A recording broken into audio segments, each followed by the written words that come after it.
नमस्कार। क्या न्याय सबके लिए एक बराबर होना चाहिए या कुछ खास समूहों को ज्यादा सुरक्षा की जरूरत है?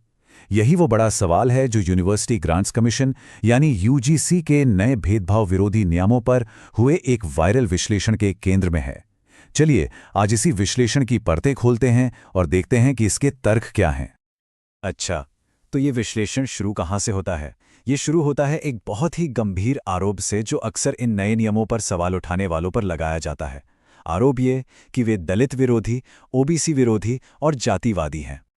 तो इस पूरे जटिल विषय को समझने के लिए हम स्रोत में दिए गए मुख्य तर्कों पर एक-एक करके नजर डालेंगे।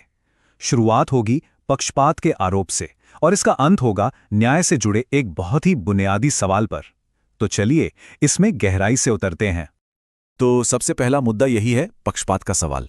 मतलब क्या किसी कानून की आलोचना करना है या उस पर सवाल उठाना अपने आप में एक तरह का पक्षपात है? पूरा विश्लेषण इसी तनाव से शुरू होता है।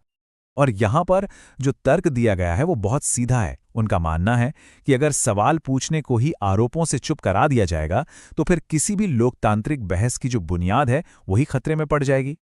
लेकिन इन नियमों पर कोई भी सवाल उठाने से पहले स्रोत एक बात को बहुत ही मजबूती से सामने रखता है, और वो ये कि भेदभाव एक हकीकत है।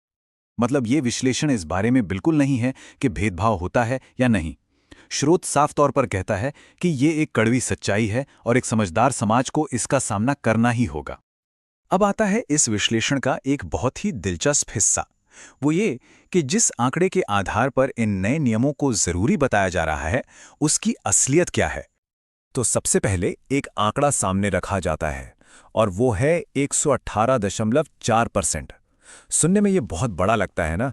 ऐसा लगता है कि भेदभाव की शिकायतों में एकदम से बाढ़ आ गई है और कैंपस में एक बड़ा संकट खड़ा हो गया है। लेकिन जब हम इस प्रतिशत के पीछे की असली संख्या देखते हैं तो कहानी थोड़ी अलग नजर आती है।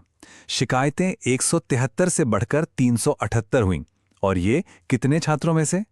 4,33,00,000 छात्रों में से। तो जब इन 3,378 शिकायतों को 4.33 करोड़ छात्रों के मुकाबले में रखकर देखा जाता है तो ये आंकड़ा कुल छात्रों का 0.001% भी नहीं बनता।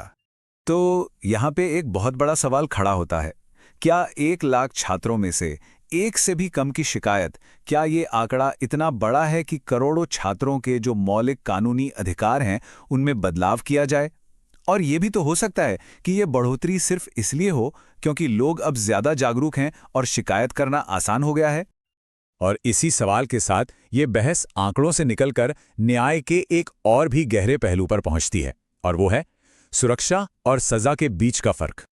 देखिए, तर्क ये है कि अगर किसी ने शिकायत की है तो उस पीड़ित को तुरंत सुरक्षा मिलनी चाहिए, इसमें कोई दो राय नहीं। लेकिन बिना किसी जांच के सिर्फ शिकायत के आधार पर आरोपी को सस्पेंड कर देना, इन दोनों बातों को एक मान लेना, ये एक बहुत बड़ी न्यायिक गलती बताई गई है। क्योंकि जैसा कि कहा गया है, न्याय की प्रक्रिया अपने आप में एक सजा नहीं बननी चाहिए।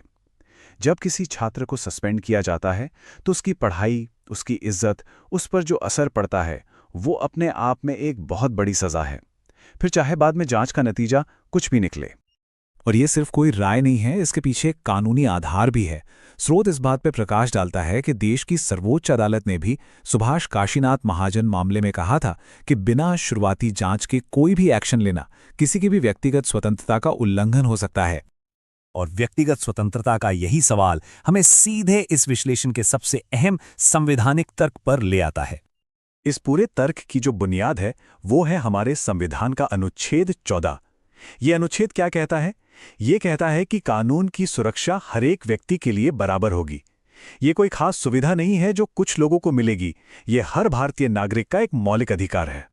तो यहाँ एक बहुत ही जरूरी फर्क समझाया गया है। एक तरफ है सकारात्मक भेदभाव जैसे कि आरक्षण, इसका मकसद है उन लोगों को बराबर के मौके देना जो पीछे रह गए हैं। लेकिन दूसरी तरफ है कानूनी सुरक्षा, जो किसी भी तरह के नुकसान से बचाने के लिए है।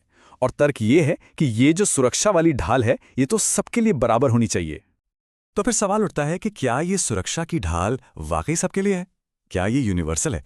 और यहीं पर यह विश्लेषण एक और गहरा सवाल पूछता है।